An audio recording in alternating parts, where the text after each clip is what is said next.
सबसे पहले तो मैं इस सीरीज के नाम को लेकर काफी कंफ्यूज था। फिर जाकर मैंने पूरी सीरीज देखी, तब मुझे इस सीरीज के नाम के पीछे का थॉट समझ आया। सीरीज का नाम है बंदिश बैंडिट। आपको समझ आया? नहीं आया? कोई नहीं, मैंने इसको क्रैक कर लिया है। समझो, सीधे शब्दों में बंदिश का मतलब होता है रचना, किसी के द्वारा बनाई गई कोई चीज। और जब बात क्लासिकल म्यूजिक की आती है तो बंदिश को म्यूजिक का लिटरेचर एलिमेंट कह सकते हैं। जो उस्ताद होते हैं उनका एक घराना होता है। तो पहले के जमाने में उस्ताद अपने बंदिशों को अपने घराने तक ही सीमित रखते थे। दूसरे के घराने वाले सिंगर्स किसी और घराने की बंदिश को नहीं गा सकते थे। ये क्लासिकल म्यूजिक के कुछ रूल्स थे। और बैंडिट का मतलब तो पता ही होगा, वही हमारी फुलन देवी बैंडिट क्वीन। बैंडिट का मतलब किसी तरीके का कोई क्रिमिनल ऑर्गेनाइजेशन। तो इस सीरीज में बंदिश हमारे हीरो के कैरेक्टर को दिखाता है और बैंडिट हमारी हीरोइन के कैरेक्टर को। इसीलिए सीरीज का नाम है बंदिश बैंडिट। हेलो भाई लोग, मैं हूं आनिश और आप देख रहे हैं इल्लुमिनाटी ऑन कप ऑफ बॉलीवुड। अगर आपने अभी तक चैनल सब्सक्राइब नहीं किया है तो प्लीज कर दो, ताकि आने वाले वीडियोस की नोटिफिकेशंस आपको मिलती रहे। आज हम जिस वेब सीरीज की बात कर रहे हैं उसको रिलीज हुए लगभग 5 दिन हो चुके हैं। तो इसीलिए इस वीडियो को रिव्यू के पॉइंट ऑफ व्यू से मत देखना। देखो यार, एक फिल्म बनाने में सालों की मेहनत लग जाती है, करोड़ों रुपए लग जाते हैं। तो हम और आप होते कौन है किसी की फिल्म को सही या गलत कहने वाले? हम तो बस अपना पॉइंट ऑफ व्यू रख सकते हैं, तो हम वही करेंगे। इस बार कहानी है 2 म्यूजिशियंस की, जिसमें हमारा हीरो राठौड़ घराने से होता है, जो अपने दादाजी यानी नसरुद्दीन शाह से सिंगिंग सीखता है, और हमारी हीरोइन क्लासिकल पॉप म्यूजिक की तरफ होती है।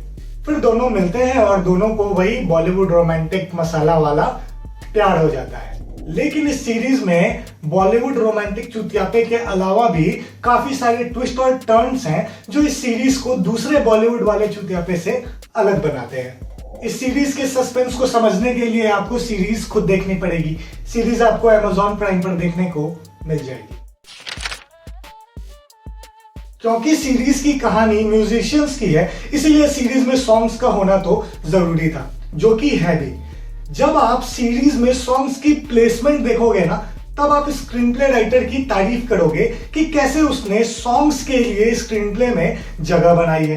क्योंकि सीरीज में 2 अलग अलग जॉनर के सिंगर्स की कहानी है, इसीलिए क्लासिकल म्यूजिक और पॉप म्यूजिक दोनों को साथ में लेकर चलना था, और दोनों को परफेक्टली बैलेंस करके स्क्रीन प्ले में स्प्रिंकल किया गया है। एंडिंग आते आते सीरीज थोड़ी सी ओवर ड्रामेटिकल हो जाती है, इसीलिए थोड़ा सा टीवी सीरियल वाला फील आ जाता है। लेकिन अगर उस ड्रामा वाले पार्ट को थोड़ा सा इग्नोर कर दिया जाए तो सीरीज देखने में काफी इंटरेस्टिंग लगती है।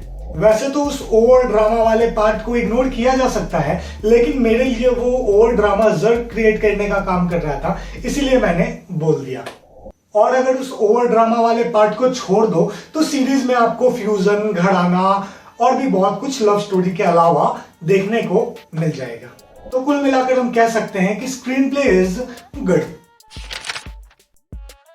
बात अगर एक्टिंग की करें तो सीरीज में नसरुद्दीन शाह ने कैरेक्टर प्ले किया है पंडित राधा मोहन राठौड़ का। तो सर की काबिलियत को नापने की कोशिश करना बेवकूफी होगी, इसीलिए हम सर को प्रणाम करते हुए आगे बढ़ते हैं। सीरीज में हीरो यानी राधे का कैरेक्टर प्ले किया है ऋत्विक ने, और हीरोइन यानी कि तमन्ना का कैरेक्टर प्ले किया है श्रेया चौधरी ने। दोनों ने अपनी परफॉर्मेंस से बॉलीवुड में नेपोटिज्म का विनोद कर दिया है। उसके अलावा फिल्म के सपोर्टिंग कैरेक्टर्स ने भी अपनी एक्टिंग से फिल्म को निखारने का काम किया है। मुझे क्लासिकल सिंगिंग आज तक कभी समझ नहीं आई, इसीलिए मैं क्लासिकल सॉन्ग सुनता भी नहीं हूँ। लेकिन इस सीरीज को देखने के बाद क्लासिकल सॉन्ग्स की तरफ मेरी रुचि थोड़ी सी बढ़ गई है। सीरीज काफी खूबसूरत है, कहानी थोड़ी सी पुरानी है, लेकिन तड़का और एग्जीक्यूशन थोड़ा सा नया है। अगर आपने अभी तक ये सीरीज नहीं देखी तो आपको ये सीरीज जरूर देखनी चाहिए। सीरीज आपको Amazon प्राइम पर देखने को मिल जाएगी। आज के लिए इतना ही। अगर वीडियो पसंद आई हो तो वीडियो को लाइक करना और कमेंट भी कर देना। मिलते हैं अगले संडे एक नई फिल्म के साथ। तब तक के लिए इजाजत। सखी में अंग अंग आज रंग डार दूं।